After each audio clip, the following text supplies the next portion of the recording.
I just didn't. How did you not notice the rippling muscles? That's not the first thing you noticed. So Maggie looks great. I was gonna say how Delric looks like he's from Star Trek right now, but you know. He is the red shirt. He's got a good new setup going on. I like it. I like the background and everything. It's good.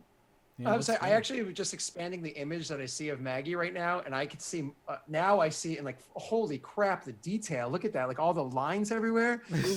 Kudos, Maggie. Yeah, do that fancy little thing you just showed us. You can pull up Grauman's image. You can go with the side by side here. Oh, there you go. Yeah. Hang on, I'll switch over to that screen real quick. Yeah. All right, let's take a look. Damn. Boom. Look at that. That's Dead pretty good. on.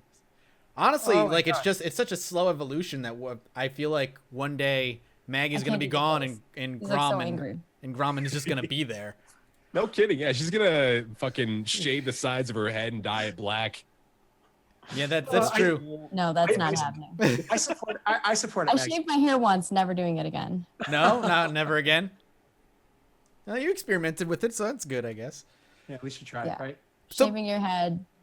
It will crush the stream, but it also you have to wait for it to grow back. I shaved my head in high school once, and I got told I looked like a walking penis, so I just never did it again. So to be fair, now you just look like you went through puberty. You know what I'm saying? Like, I'll take what I can get, man. One step at a time. Anyway, I can't rock a chrome dome either, man. You're not. No, it's not possible with like a head the size of mine, and just doesn't work for everybody. Scott rocked a shaved head for a while. Yeah, I went from the ponytail to the shave look. I donated all the hair and just went. Wow, that's like a drastic change. It was massive. I remember he didn't even tell me. I just came over his house one day and his head was shaved, and I was like, I don't even know who you are anymore. That was all. I did want to say thank you though, because I think Dark, one of you sent gloves, because I know you guys were talking about the latex gloves, but these are like mint green, and unfortunately, that's just not gonna. My complexion's a little darker, you know. A little darker. Oh, it's too. But it was a thought that counted, so thank you for. I'll figure out a way to use these. Yeah. Dish gloves. It was not me though. No, it was somebody in chat. Somebody else's credit. Somebody in chat will say it. Who wants to take credit? Anybody, feel free. Yeah, go right ahead. We'll believe you. Yeah, that's how the internet works. I did it. All right, well, we believe you. Never mind, Bear. Too late. Bear, sorry, Chad, you were too late. I got it. So before we dive into the game, how's everybody's Christmas holiday? How's everybody's week off, essentially, from playing Dungeons and Dragons? Let me, you talk about it. I'm going to give you the gift that I'm happiest about. All right. I'm excited. What, Maggie? Go ahead. I said it sucked.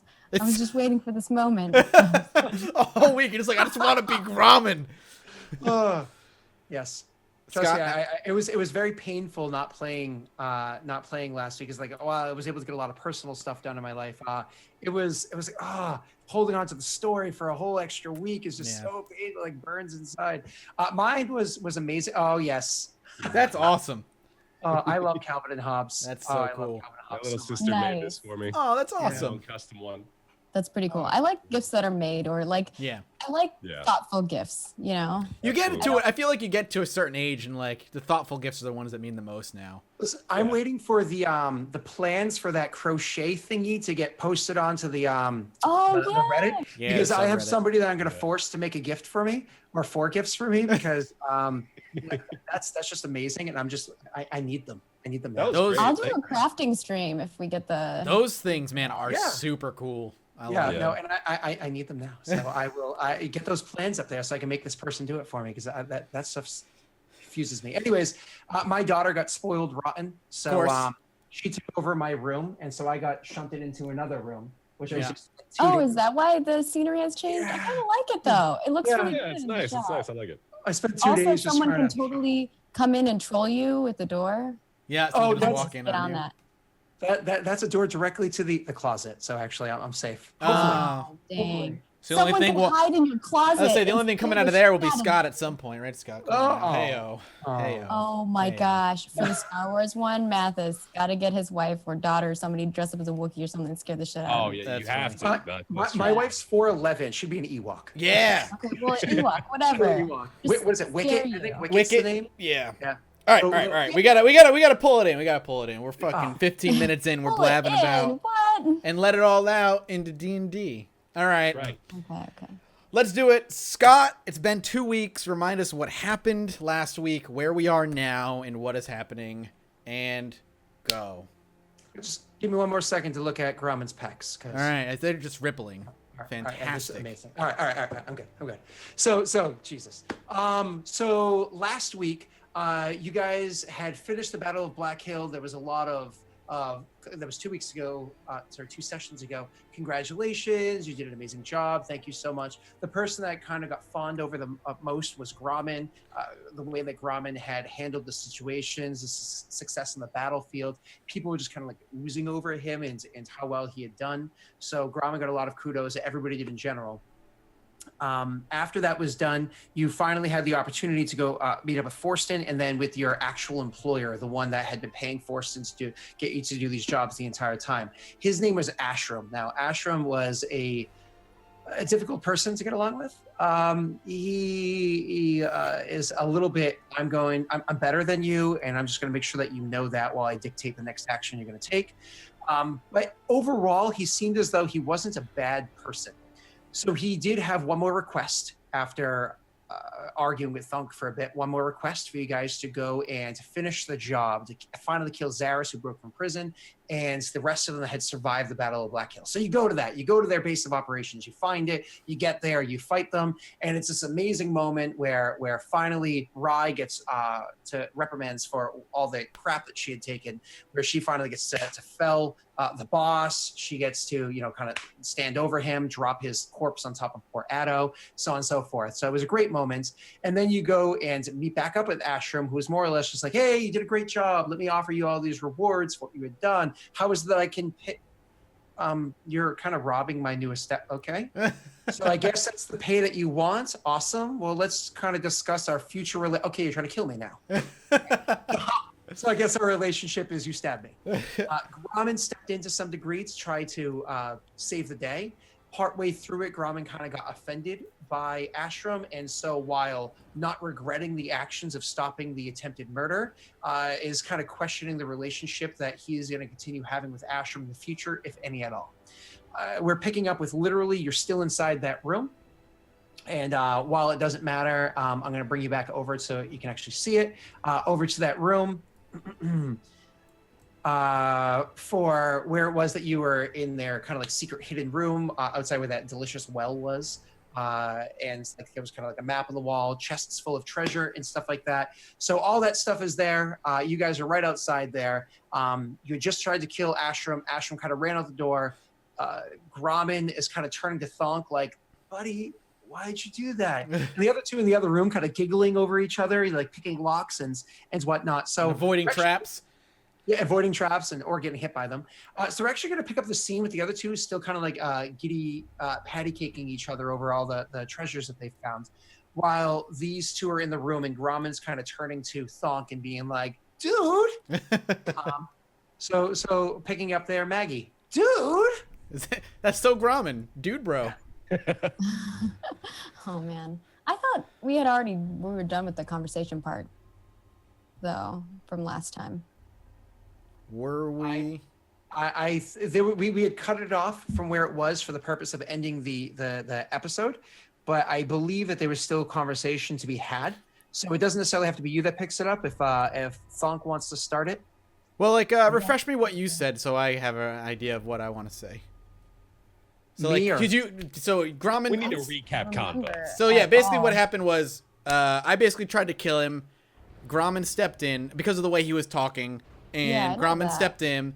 He said something that somewhat annoyed Grauman, and basically Grauman kind of put a veiled threat towards. He started talking smack about the orcs. Yeah, so you kind of left a veiled threat at him. It was very much the orcs have a self-fulfilling prophecy where they're like, we don't like the position we're in, so we're going to kill everybody and take over this land. But because we killed everybody, we pissed them off, and it puts us back in the position we were in. So they just keep doing this cycle over and over and over again. And so his family worked really hard, and he's kind of like throwing this in Thonk's face, not Grauman's face. Like, your people keep getting in their own way. My family finally is elevating you to something beyond what you were before, the failed attempts of what you were before. No, he said that we will never...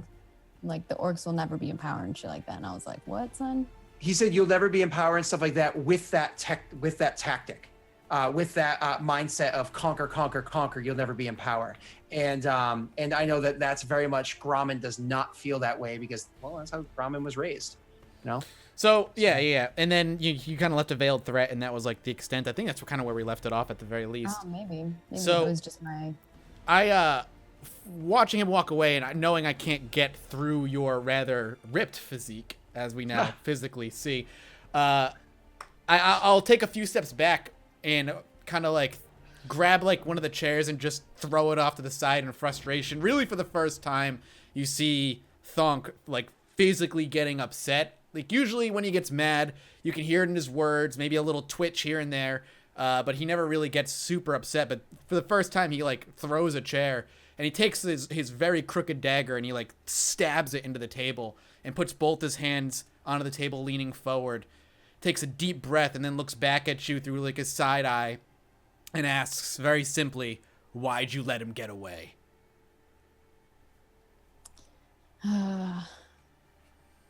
Did you not hear how he spoke of our kin? Yes, but we owe his father. We owe them nothing. They are humans who tell us that due to their kindness, they'll elevate us above the beasts that we were, that conquering gets us nowhere. Not all think that way. But the ones who are in charge do. Not all. Most. Ask yourself, how did the humans get where they are now? Was it diplomacy or was it conquering? Conquering is the answer. They hold us down because they are afraid of us, Grommen. If we had killed him where he stood, a power vacuum would have ripped through this city, giving the orcs time to raise above what they are on their own without the help of these pale-skinned, pathetic beings. They would have risen and destroyed those who held them down. But because The way you speak is like the way they speak. I speak like you not any better Grummish than them? speaks. To conquer and take what is ours. This land is ours. The That's hum- not what I asked you. I speak like Grummish speaks. And if they follow Grummish's light, then may the best worshipper take the spoils. I walk around the corner with an arm full of just all kinds of knickknacks and goodies. Found some great stuff. Like I'll snap my head over to you and you can see like I'm leaning over and I just look pissed. I also look over and I also look really pissed. I'll Two just really angry you have. leave it here. I put it on the ground and I go back with Rye. After that, I'll look away and I won't look back to you, Grommen. I'll look to the table and I'll take a very deep breath, trying to kind of gather myself again. I'll stand up straight. I'll wedge my dagger out from the table and sheath it again. Take a deep breath and say, we have a lot to take care of, and I have a feeling we won't be welcome in this city much longer. Let's gather what we need, and let's plan our departure. We probably shouldn't stay here much longer anyway. Agreed. I'll walk over to the door where Rye and Otto is. Mm-hmm. I'll point to the treasure. Like I'll look around the corner and I'm like looking at you, Otto. I'll point to the treasure. Is this everything, or is there more? It's most of it. So you guys are going about the stuff and whatnot and looking it over. So there's a bunch of things that do come about. Some of it, looks like, it could be worthwhile. Some of it looks like it's not worthwhile, so on and so forth.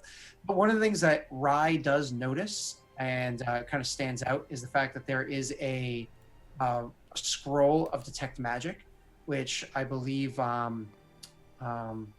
Mathis was saying before that he would find very useful in this situation, and there happens to be one. He was hoping there would be one in this situation.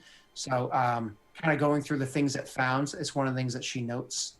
So yeah, to make our travels light, we can offer to use the scroll now, grab what is deemed magical, and leave the rest. Or take whatever else you can carry, but we're not taking these chests. There's just no way. Is that yeah, go ahead. Yeah, so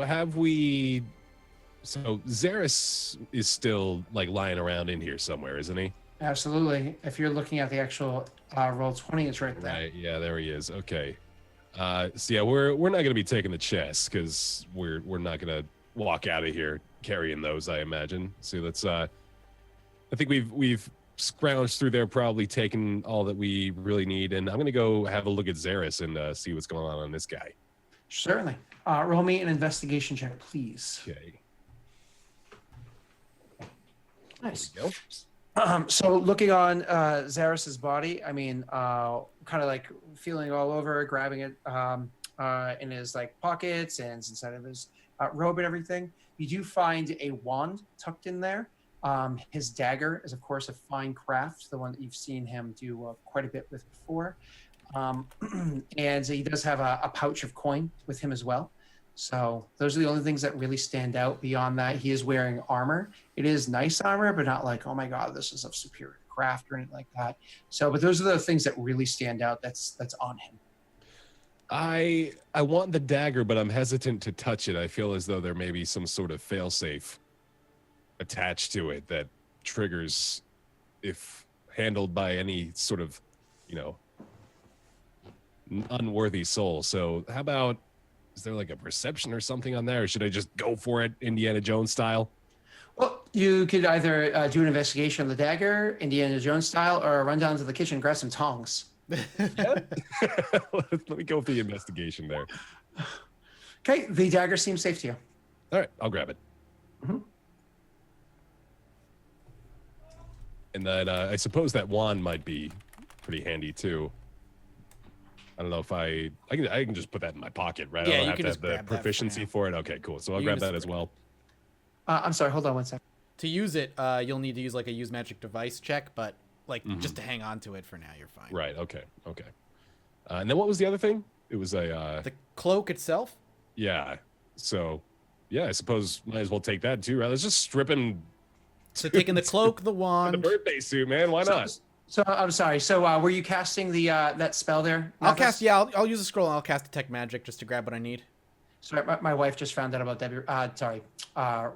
Debbie Reynolds. Oh, Yeah, exactly. So, she's a big fan of old movies. So, yeah. Anyways, moving on. So you cast the spell. Keep the mood light. You cast the spell, and instantly a whole bunch of stuff starts lighting up around the room. You know what I mean? What you see is there are 3 potions in the room that light up, whether it be in the chest or they pulled out on the shelves, whatever the case may be. There's another like flask of oil that lights up. There's these 2 stones that seem to match that light up. There's a book that Raya's already kind of ferreted away that's glowing rather bright. Let me start writing this shit down. There are 4 more scrolls that light up as well, which you can of course identify when you look at them. The wand lights up, the dagger lights up. The cloak that is lying on the grounds that's kind of damaged, that lights up as well. It's very faint. Ramen so this cloak was obviously functioning before, but at some point in time, Grommen had attacked at him, and he literally used the cloak as like a means to protect himself from Grommen's huge axe. And sadly, that did tatter it a bit. So it is lying with very faint magic on the ground. And this is kind of a point where you see that actually Addo's loot itself has that same kind of faint magic to it that this cloak does on the ground. It's ever so faint. Okay. And you see that Grommen's axe, the newer one that he was using, that is also glowing with magic, things that you hadn't necessarily noticed before, as is Rye's amulet that she has on her neck. So these are all things that just kind of stand out to you. Okay, hang on, I need to make sure I got it right. 3 potions and oil, the cloak, a wand, and what else did I miss there? Because I started writing it a little late. 2 matching stones. 2 stones. 4 scrolls. 4 scrolls. Yep. And that's it? Dagger. Dagger. Got it. And lastly, one of the other things that stands out that Otto hadn't seemed to notice when he was going over and searching on Zaris is his hands are actually glowing. Something that you find a bit of a curiousness. So you go over there yourself and his hands are glowing. And so you kind of go into investigate it yourself there, their thump. And in further investigation, you see that he's wearing gloves. Okay. And you actually notice that you yourself couldn't see the gloves. The gloves seem to be invisible on his hands. Gotcha. But you can see them with the spell. And so you're able to easily peel them off. All right, I will do so. All right, I've got it all written down, so we'll go. I have it written down in my little treasure section, so we can go through that and like identify stuff later. I'll actually look to you, Otto, and gesture towards your lute, and say, I've never seen you play that thing really before. It's been broken for a while, but maybe I should get it fixed. There's a faint magical property to it. I would attend to that. Same with your axe, Grommen. I'm sort of staring at it inquisitively. Yeah, and I'll say to your same thing. Same to your axe, Grommen. There's something mystical about it, arcane. I know.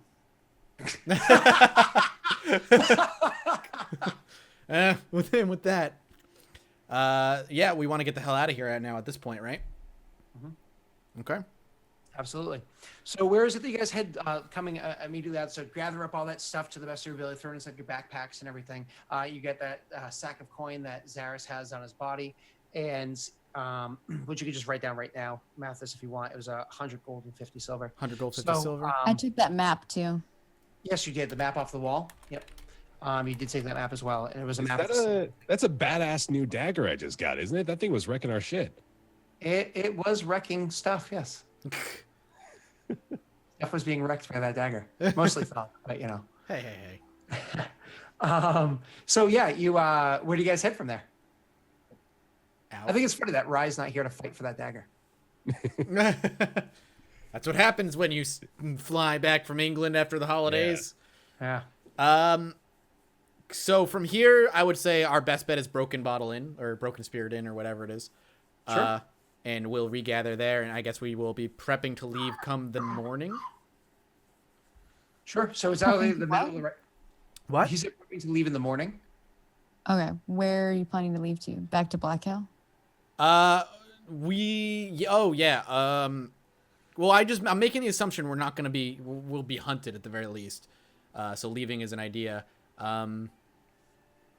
We'll say Black Hill for now, and Thonk will think on it overnight and have a more solid answer in the morning. For now, he's lost too much control of his emotions, that his thoughts aren't as clear as he would like them to be. So he's very quickly shutting himself in his room and being like, I'll fucking deal with it in the morning. Gotcha. All right. So you guys are just going to kind of head to, so the plan is to head to Black Hill then. Sorry, to head to the Broken Bottle Inn for now. Yep. And then to Black Hill afterwards. Gotcha. So that is exactly what you'll do. You'll kind of grab up your stuff. You'll head out of the place. Once you leave the place, you kind of notice that there's obviously a tension and there's a disturbance going on in the streets and whatnot because of everything that had just transpired. So I'm sure that you all do the best you can with Rye leading the way to get back to the Broken Bottle as quickly and quietly as possible. I'm actually going to pose this just because she's not here to do it. Would you go to the Broken Bottle or would you go to Rye's apartment? Whatever is safest. I would consider Rye's apartment. That's probably, yeah. It's like a haven we haven't really relied on all that much and is kind of, out of harm's way right now. Grandma's like, but we can't drink there. That's a valid point, Grumman. You to bulk up to bulk out. Just full of valid points. So to the Broken Bottle Inn, it sounds like. Let's not argue with the big one. Yeah, I think so. I think Grumman's got a trump card on us. So you make your way to the Broken Bottle Inn, and I imagine Thonk pretty much just says, "I'll see you in the morning." Yeah, more or less. Yep.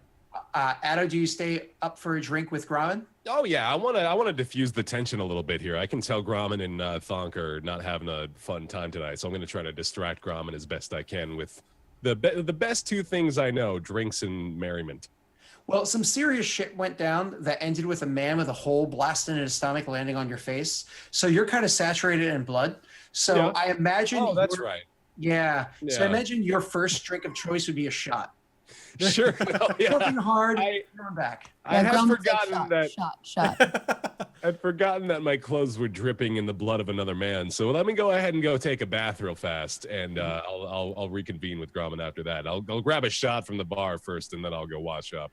So Rye, who joins at the bar with the two of you, like, oh yeah, let's go get a drink. You know, kind of has the drink in front of her, and she goes to take a drink and throw it back with you guys. And then there's like hesitation as the two of you take your drink, and then she's kind of like, nah, not really feeling it right now. As she's still not fully up to par from everything that had just transpired from before. And she kind of slides her drink over to Addo and says, you deserve it. And makes her hobbled way back upstairs so that she can rest and try to recuperate a little bit more. I have no hesitation in down on the second shot. There you go. And so the two of you are going to be able to spend your evening drinking. So Thonk is just pretty much going to go upstairs and go to bed, as is Rye to pass out. The question next is, how late do you guys want to stay up drinking? Like, is this something that you're like, let's go, to the wee hours, or a few drinks and then pass out? Grauman's gonna go wee hours. I'm thinking this is one of those nights we'd like to forget. Sure. Awesome. So the Thonk is going upstairs getting to sleep. Rye's going upstairs getting to sleep. Grauman gets another drink or two to allow, a handicap for Addo so he could feel like he can drink. And Addo's getting all prettied up. So when Addo comes back smelling like perfume and Grauman is smelling like, dead bodies and burning flesh, both of you are feeling comfortable in your own being, and you proceed to drink for the evening. Now, as time goes on, you're having fun, you're getting tipsy, things are happening. At some point in time, more people are kind of coming into the bar, others are leaving. The night seems to be a little bit busier than it typically is, which is kind of, not necessarily unusual. Business is always up and down. But could you guys do me a favor real quick? Could you roll me an insight check? Just the two of you. Thonk is sleeping. Nappy time for Thonky Poo. How's that? Jesus, guys, come the fuck on, really? Yeah, Okay. I think we're pretty damn sure what's happening here. We're getting into some philosophical conversation now. Oh, that's ridiculous. What even is life, Grauman? Like, What if doing we're 42. What if we're just people on a piece of paper that other people are playing? What if I'm just made up? I'm actually a woman. No, on the inside. Oh God. It's okay. We accept two spirits. Okay. Yeah. All right. So, anyways, so the two of you, very, very early on, this actually changes the way things are going to go because the two of you are amazing. You rolled so well. I'm not surprised by Maggie doing this, but good job, Bear. Thanks. Yeah, I have like a -1, man. So very early into the night, Addo's head kind of like notices that the head pops up. He kind of notices that somebody's is paying maybe a little too much attention to them, and it kind of like nudges at Grauman. Is like, yo, you check this dude scoping us? And Grauman kind of like agrees, realizing that somebody else was kind of looking at them a bit too much. Except with a little bit more insight into this stuff, Grauman realizes that these people look like, a typical mercenary. And so kind of like realizing this and turning back to Addo to kind of like say something, she notices that Addo already realizes what she's going to say. And the two of them kind of have this like moment of, oh shit. You know what I mean? As these two are spending maybe a little bit too much time looking at them, almost like a cantina scene. And the, what do you guys do at this point as these two at opposite ends seem to be looking at you? And actually, I'm going to go one step further. Addo, one of the things that once the two of you are kind of pointed out with your 22, kind of like judging both of them quickly, trying to be as discreet as possible. So feel free to roll me a deception if you'd like to be as discreet as possible. This is both of you. Not so discreet. I use my good one. That's okay. You're drinking. I suppose Grauman doesn't even need to roll. Oh, you did roll. Oh, no, you didn't. Okay. So try to be as discreet as possible. You actually put 2 and 2 together, and you realize the two of them are not working independently. They actually seem to be working together and scoping you out.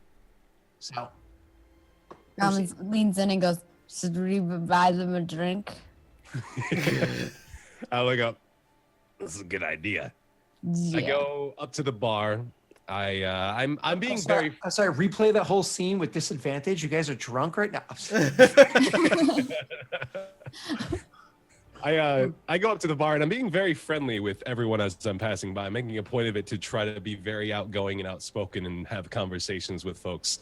And I go up to the bar, order a couple of pints, and I grab the second one and I walk right up to the guy, just directly to him.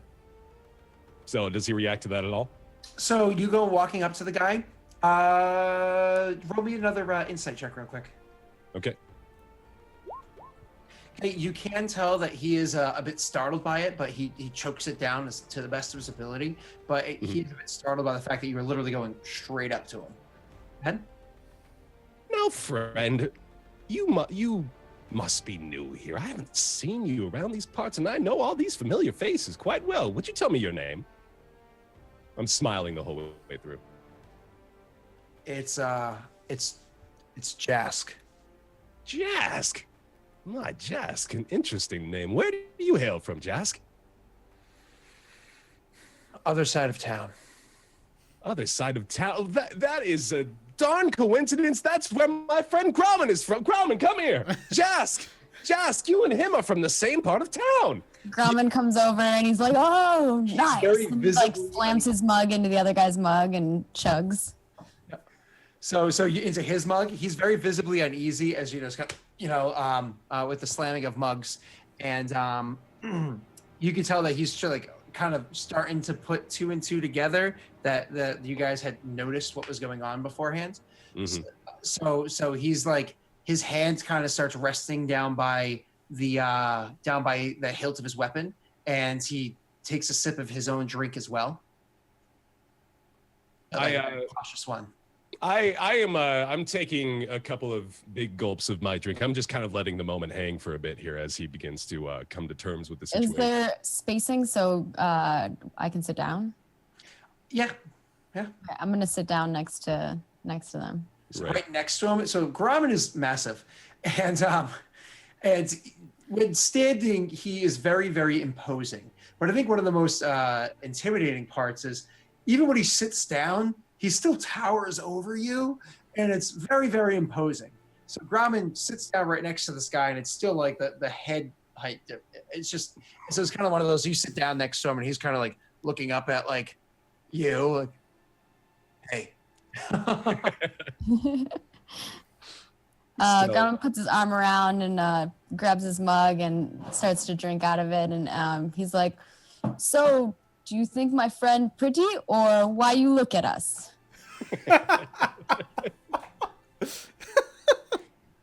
Oh, good Lord. I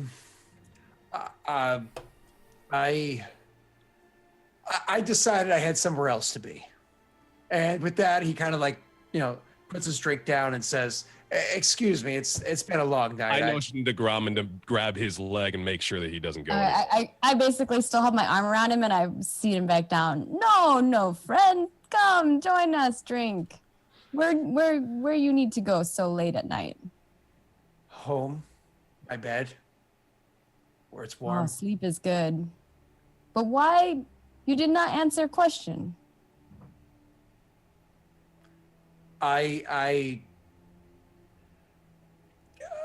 Yes. My, you flatter me. But listen, Jask.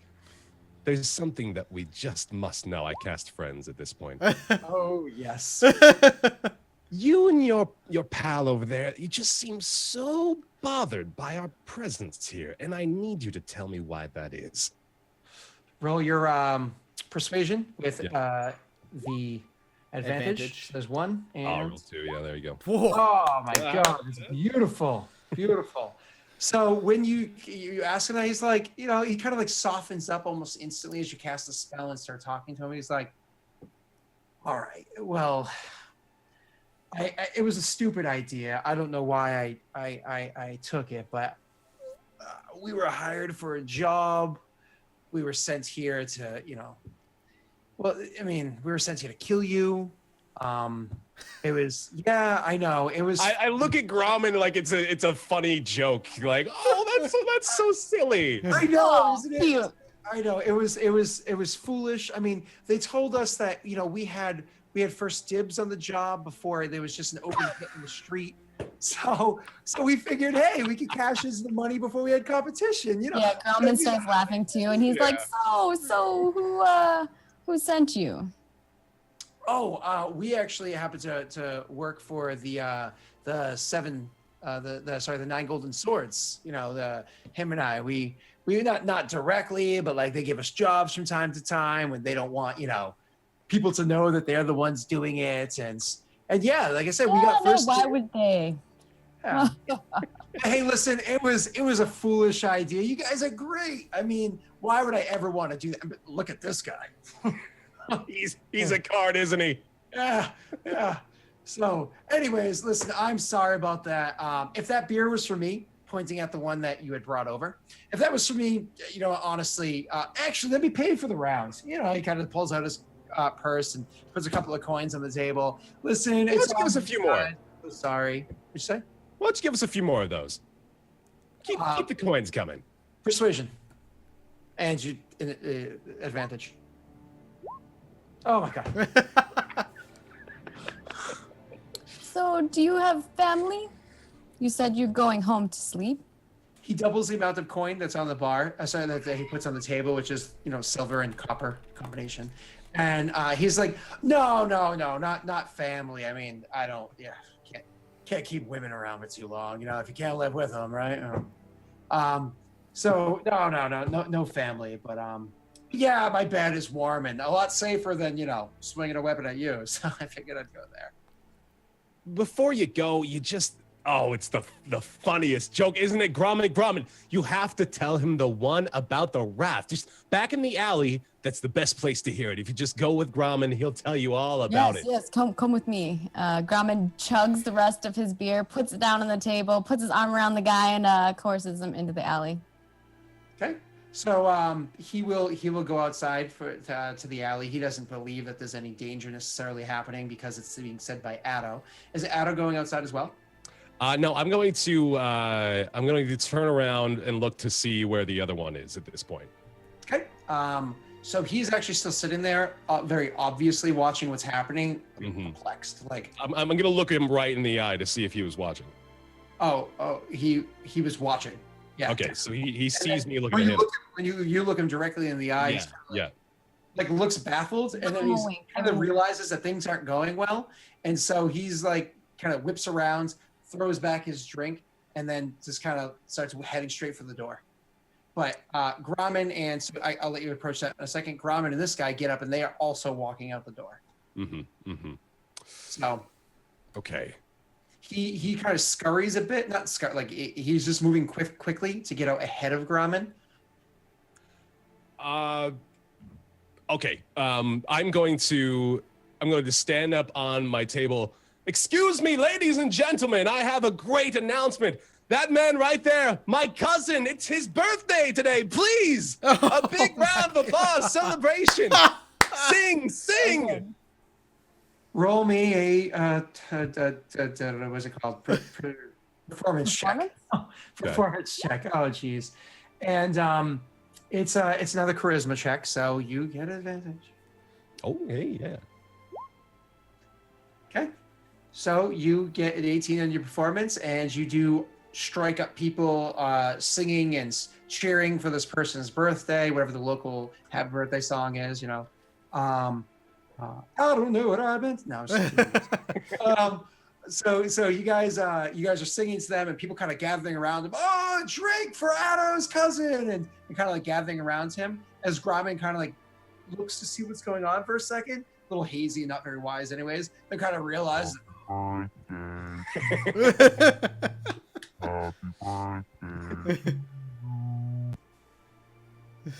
Gromit's like singing while he's walking out the door. And walks out the door with the guy. So Gromit's walking out the door, and you're doing this with that person. So we're just going to put the attention fully to Gromit, who's now outside in the alleyway with this gentleman. And he's like, okay, so now we're in a quiet setting. What's this joke you have to tell me? Because I really got to get to bed, and I just, God, lay it on me. Gromit starts telling him the joke, and he's like, so 3 rats walk into a bar.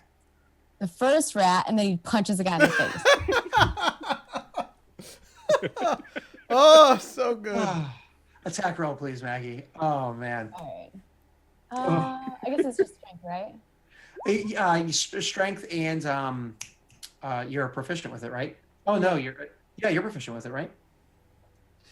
So whatever the pluses for that. 2 for proficiency, so 13. Yeah. So you hit the guy in the face. All right. My goal is to knock him out. So it's 1 plus strength. Your strength is +3, yes. So you do 4 points of damage to the guy. So he takes the blow to the head. It is not enough to knock him out, but certainly enough to send him like reeling back and like, what the hell? And actually at this point, one of the 2 of you roll initiative really quickly for me. Okay. I'm gonna select my character. All right. Oh shit. Nice. I don't think Otto rolls initiative, right? Oh, actually, you know what I have to do? I have to clear initiative and then roll it for me again, and I can add that back on there for you. All right. Do you want me to roll as well? No, it doesn't really matter because it's just the 2 of you. It was a Okay. 5. I think I can edit it too. Yep, and mine was actually a 6, edited from the original. Okay, there we go. Oh, it's actually so. He kind of goes reeling back from that, and what the? Hey! Like kind of realizing what it was that you did, and he goes to pull out his sword to defend himself. So whereas you were literally punched in the face, he pulls out his sword and kind of. Oh, no play fair. Grauman grabs his great axe, So he the magical one. points the sword at you, of course, right? I gotta kill you with magic. So he points his sword at you and he's like, listen, it was a dumb idea, like kind of as the illusion, the enchantment breaks from his mind. It was a dumb idea. I didn't realize who you were. I didn't realize what was going on. I'm sorry. It was a dumb idea. I'm leaving. I'm just leaving. Okay. I'm just leaving. And No. he's actually going to use his turn to disengage, and he's trying to like back away to the best of his ability. And as soon as he kind of backs away a little bit, he turns and starts to run. But he's just kind of like sniveling. It wasn't very threatening. It was more of a, oh my god. All right, Grauman's gonna do his move that you normally see. So he's dragging his great axe. He's running. He's gonna jump and try to smash this guy with his great axe. Good, Grauman. Oh, wow, that's a surprise. Yeah, Sadly, the attack does miss. So as Grauman's running and chasing after him, he sees Grauman coming close and quick. So he quickly kind of like grabs like a vendor's cart that's left there overnight. The supplies were taken from it, and kind of like shunts it in the way just in time to like hit Grauman in the shoulder, and the axe hits that thing instead of hitting the guy. And so he continues running from Grauman as fast as he can, and he's going to spend his whole turn moving as quickly as he can. Grauman's gonna continue chasing and try to hit him again. Nice. Okay, it's a hit and really damage. Oh. Back to Addo. Back to Addo. So you're singing happy birthday and whatnot as Grauman is handling business in the streets. And you, the song comes to an end. He has a couple of drinks. He's like, no, I gotta go. And he's like pushing his way out of there. Finally, like trying to be nice at first and gets agitated. He's literally shoving his way out of the door. And these people aren't enchanted, so they're not like mob trying to stop him or anything like that. Yeah. They do eventually let him get to the door and open it up. Now, unfortunately, by the time he finally gets out of there and he opens the door, it happens to be as Grauman is 3 or 4 steps from the door. So the door opens up and he goes to take a step out. And as soon as he takes a step out, he sees Grauman, takes a step Grauman out, sees slams him. the door shut. Turns around and he's like, never mind, I don't have to be anymore. Let's drink. I was like, hooray! Before Grauman came back, he also like hid the body, if possible. Right underneath that cart that had just hit Grauman. So, like, oh, I'll just show you this cart. And, Oh man, what an unfortunate cart accident. oranges everywhere. Yeah, actually, that's what I made it look like. Like the cart ran him over. Totally. With a thickly bladed wheel. Right. Yeah, it's okay. Grauman's not smart. I know. That's the best part. His spine is completely severed. Anyways, so he turns around and he's like, yeah, drinks, and goes over and he just grabs up like a random drink that's sitting on a table and he starts drinking it. And as he's making his way through the bar itself, I imagine Grauman is opening the door at this point, walking in. As he's trying to make his way through the bar to like the back door of the bar. Addo, you're in there seeing all this, so I'll let you react before we allow Grumman to. Go ahead. Oh yeah, I'm gonna go ahead and try to cut him off at the back door if at all possible. Make me an acrobatics check to get there deftly. Okay. Okay.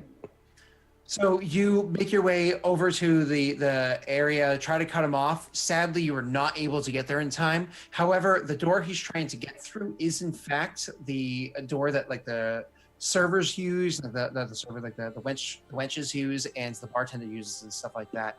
So you're not able to get there in time, but you do see there are other people that are near the door. Okay. Ooh, I can't use the same move again. Darn.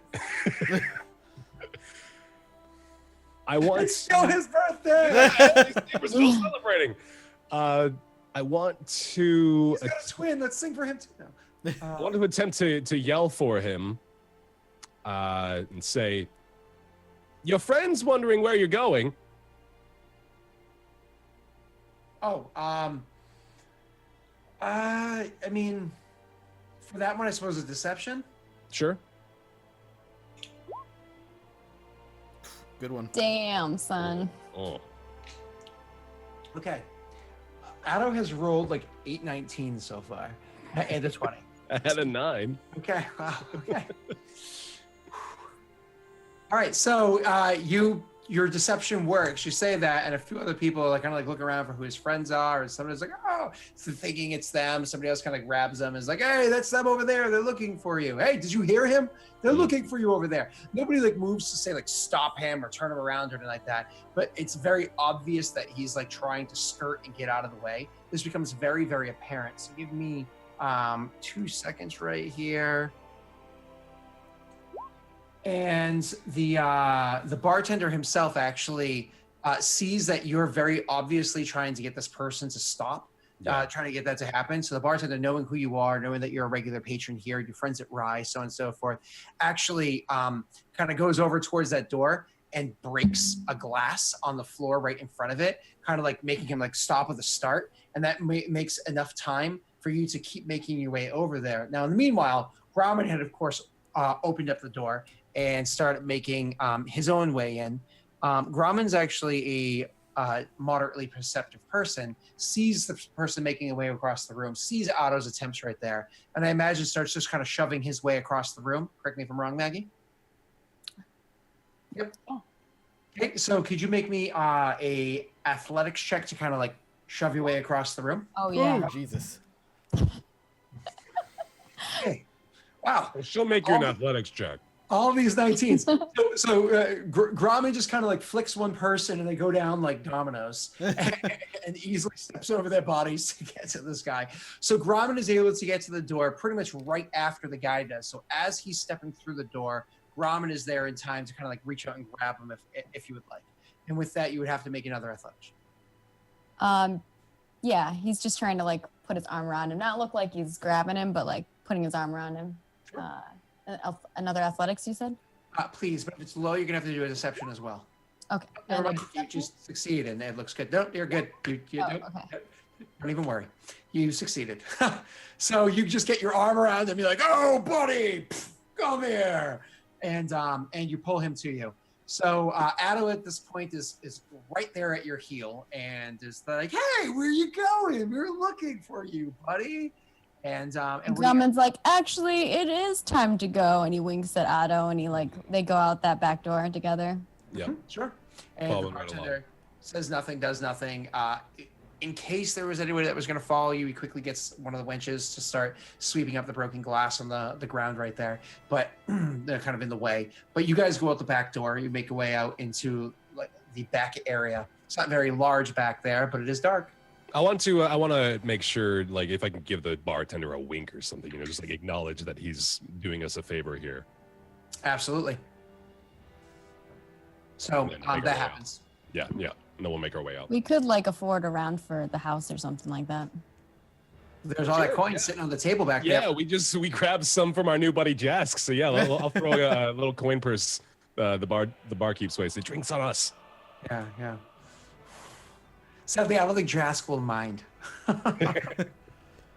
So he got to bed all right. So anyways, you guys make your way out the back door, and you're Ramen, while he's walking out the door, he's like, "Oh, I have the best joke." And he's like, "You want to hear a joke?" And they're Not like really. walking out. Not really. Listen, guys, listen. Okay, took a job. It was the wrong job. Your friend is dead. Yeah, I took a And job. I'd like for you to listen to me for just a moment. If you could just listen to me for just a moment. Thanks. We're going to have a chat. Ramen looks sad and looks at Adam. He's like, "But my joke." You'll tell him later. Now, you took a job, didn't you? Simple answers, yes or no for now. Yes. And you were hired by the... Now, refresh my memory. Who were they? 9 golden swords. That's right, the 9 golden swords. And would you consider it a smart choice at this point? No. No, that's the right answer, You isn't can it? tell that was a difficult one for him to not explain further. But he's actually yes or no. Very good, very good. I can see you're good at following rules. You'll need that later. Now, you and I, we are at an impasse here, aren't we? I'm looking for an answer there. No. No. No. Okay, I'm curious. Go ahead and explain that one. You ask questions. I walk away.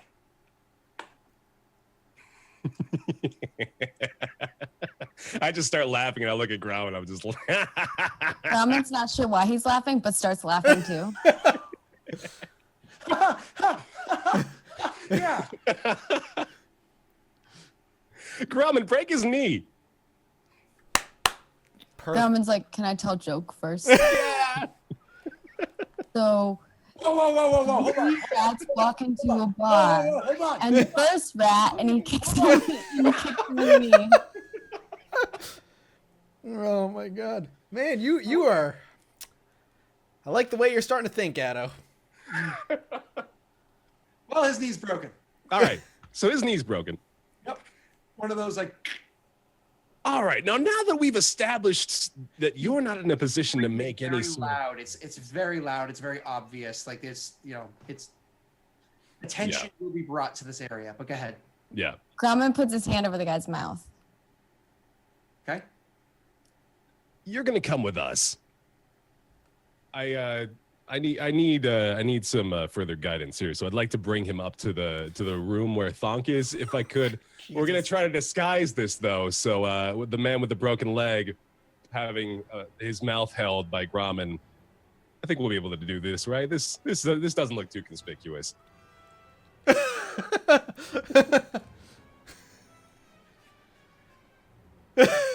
No, you know what? No, better off.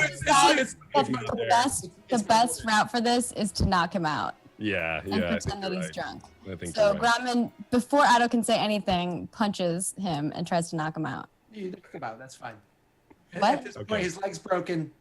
He's Okay. out cold. All No, right. he just like knocks him out, and he's like, and he puts him over his shoulder. He too drunk? And he looks at Addo. He looks too drunk to walk, doesn't he? We should probably do him a favor. So you bring him back in and up to Thonk's room. Addo, throw me a deception check for whatever announcement you make that he's just clearly drunk and you're trying to tuck him to bed. Oh, my cousin, he partied himself into a stupor. We'll be bringing him upstairs. Not everybody believes you, but and you make your way upstairs.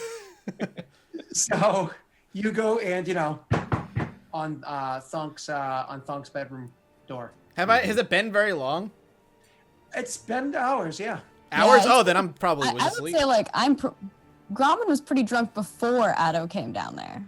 All right. I will get up at hearing the knock. I'm assuming I heard the knock, Scott. I'll just get up and walk to the door, open it just like a As crack. soon as the door's unlatched, Grauman busts in. All and right. Well, never mind. drops the body on Thonk's bed. Unless there's a chair nearby. I mean, it's a small room. The bed is fine. It's a simple room bed. Yep. I will. You bust in and drop this body. I assume Otto is right shortly behind. I take a step back, like quickly assess the situation, reach for the door, shut the door, lock the door, and turn around and look back to the two of you and say, "What the hell is this?" And Grauman's like, he grabs his drink and looks at Otto. we're at 10 o'clock now. Oh yeah, we are at 10. So let's take a break. So we're gonna take a break. When we come back, we'll see how Thonk handles the situation, and we will discuss the, I suppose, the philosophical question of what alignment is Atto. I know, right? That was kind of good. Yeah, we'll be back in about 5 minutes. Go grab a drink. Go do what you got to do. We will be right back, and we'll see you then.